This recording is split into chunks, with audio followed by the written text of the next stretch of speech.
হিজবুল্লাহর বিরুদ্ধে যুদ্ধে নারী সেনাদের নিয়োগ করেছে ইসরায়েলি সেনাবাহিনী।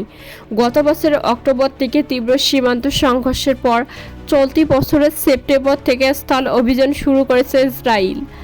লেবানন ভূখণ্ডে ইসরায়েলি সেনাদের যেসব ইউনিট কাজ করছে, প্রথমবারের মতো সেখানে নারী সেনাদল পাঠিয়েছে ইসরায়েল।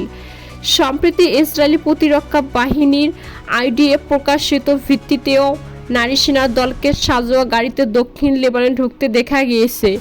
এরপর সামরিক সরঞ্জামের ব্যাগ কাঁধে, হাতে আগ্নেয়াস্ত্র নিয়ে একটি বাড়িতে ঢুকতে দেখা গিয়েছে তাদের। পাশাপাশি জঙ্গলের রাস্তাতে মোতায়েন ছিল তরুণী যোদ্ধারা।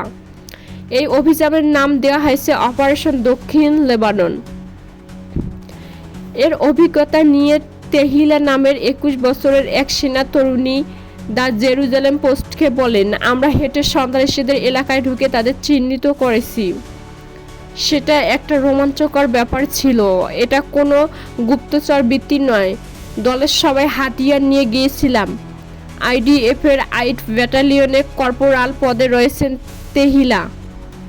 20 বছর বয়সী শেডি নামের আর এক কর্পোরাল পদধারী বলেন, আমরা লেবাননের ভিতরে 1.5 কিলোমিটার পর্যন্ত ঢুকে যাই। আমাদের সৈনিকরা যে এলাকাগুলো এখনো খোঁজ পাননি, সেখানে যাওয়ার সুযোগ হয়েছিল আমাদের।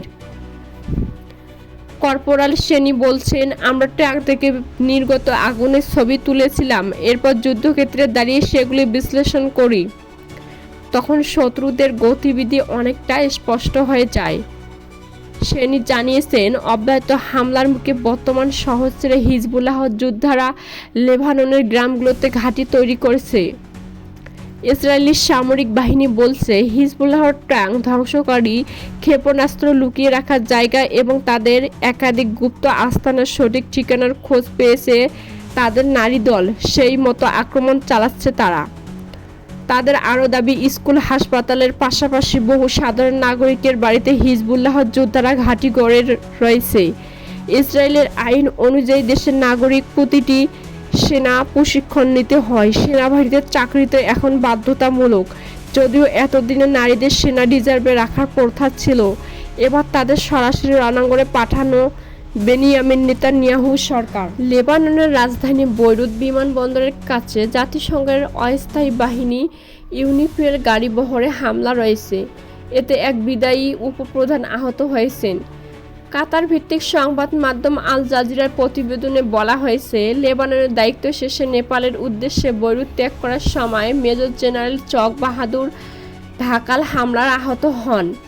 গাড়িবহরটি শান্তিরক্ষীদের বৈরুত বিমানবন্দরে নিয়ে যাচ্ছিল। তখন এটি হামলার শিকার হয় এবং তাদের একটি যানবাহনে আগুন ধরিয়ে দেওয়া হয়। জাতিসংঘের অস্থায়ী বাহিনী ইউনিফিল এক বিবৃতিতে লেবানন কর্তৃপক্ষের কাছে এ হামলার সম্পূর্ণ ও তাৎক্ষণিক তদন্তের দাবি জানিয়েছে। আল জাজিরা বলছে, ইসরায়েলের অভিযোগের পর বৈরুতে ইরানি বিমান অবতরণ বন্ধের সিদ্ধান্ত নিয়েছে লেবানিজ কর্তৃপক্ষ। তেল আবিবের অভিযোগ, বেসামরিক বিমান ব্যবহার করে ইরান হিজবুল্লাহর কাছে অবৈধভাবে জিনিসপত্র পাচারের চেষ্টা করছে। লেবানন সরকারের এই সিদ্ধান্তের প্রতিবাদে দ্বিতীয় দিনের মতো দেশটির একমাত্র বিমানবন্দরের রাস্তা অবরোধ করে বিক্ষোভকারীরা। সেই বিক্ষোভ থেকেই জাতিসংঘের গাড়িবহরে হামলার ঘটনা ঘটে। লেবাননের প্রধানমন্ত্রী নাওয়াফ সালাম এবং লেবাননের সেনাবাহিনী ইউনিফিলের উপর এই হামলার নিন্দা জানিয়েছে। দোষীদের গ্রেপ্তারে কাজ করার অঙ্গীকার করছে। অনলাইনে ছড়িয়ে পড়া একাধিক ভিডিওতে দেখা গেছে, জাতিসংঘের একটি সাদা যানবাহনে আগুন জ্বলছে আর একদল হলুদ পতাকাবাহী যুবক শান্তিরক্ষীদের তাড়া করছে। বিবৃতিতে ইউনিফিল জানিয়েছে, শান্তিরক্ষীদের উপর এই জঘন্য হামলায় আমরা স্তম্ভিত, কারণ তারা দক্ষিণ লেবাননের কঠিন সময়ে নিরাপত্তা ও স্থিতিশীলতা ফিরিয়ে আনতে কাজ করছিলেন। এতে আরও বলা হয়, শান্তিরক্ষীদের উপর হামলা আন্তর্জাতিক আইনের স্পষ্ট লঙ্ঘন এবং যুদ্ধ অপরাধ হিসেবে বিবেচিত হতে পারে। আমরা লেবানন কর্তৃপক্ষের কাছে সম্পূর্ণ ও তাৎক্ষণিক তদন্তের দাবি জানাই এবং দোষীদের বিচারের আওতায় আনার আহ্বান জানাই। লেবাননের স্বরাষ্ট্রমন্ত্রী আহমেদ আল হাজ্জাই রাষ্ট্রীয় গণমাধ্যম জানিয়েছেন, হামলাকে শান্তিরক্ষী বাহিনীর বিরুদ্ধে অপরাধ বলে উল্লেখ করেছেন। এর প্রেক্ষিতে একটি নিরাপত্তা বৈঠক আহ্বান করবেন তিনি।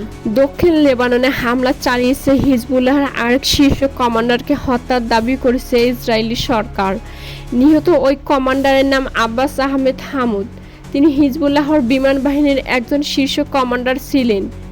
এদিকে ইরানি বার্তা সংস্থা মেহের নিউজের এক প্রতিবেদনে এ তথ্য জানানো হয়েছে। ইসরায়েলি একটি সূত্রের বরাত দিয়ে গণমাধ্যমটি জানিয়েছে, দক্ষিণ লেবাননে হামলার পর ইসরায়েলি বাহিনী দাবি করেছে যে তারা হিজবুল্লাহর বিমান বাহিনীর অন্যতম কমান্ডার আব্বাস আহমেদ হামুদকে হত্যা করেছে। এদিকে ইসরায়েলের যুদ্ধমন্ত্রী ইসরায়েল কাতজ একজন শীর্ষ কমান্ডারকে হত্যার তথ্য নিশ্চিত করলেও নিহত ব্যক্তির পরিচয় প্রকাশ করেননি। তবে তিনি হুঁশিয়ারি দিয়ে বলছেন, আমরা কখনো আমাদের দিকে কোনো ড্রোন উড়ে আসতে দেব না। তার এই ঘোষণার কয়েক মিনিট আগে আল মায়াদিন জানিয়েছে, দক্ষিণ লেবাননের জারজোয়া এলাকায় একটি গাড়িকে লক্ষ্যবস্তু করে ইসরায়েলি বাহিনী। এতে 2 জন নিহত এবং 3 জন আহত। এদিকে আল মায়াদিনের লেবানন প্রতিবেদন জানিয়েছে, দক্ষিণ লেবাননের কফার কেলা শহরে ইসরায়েলি বাহিনীর হামলায় বিশাল বিস্ফোরণ ঘটেছে। তবে হিজবুল্লাহ এখন পর্যন্ত ইসরায়েলের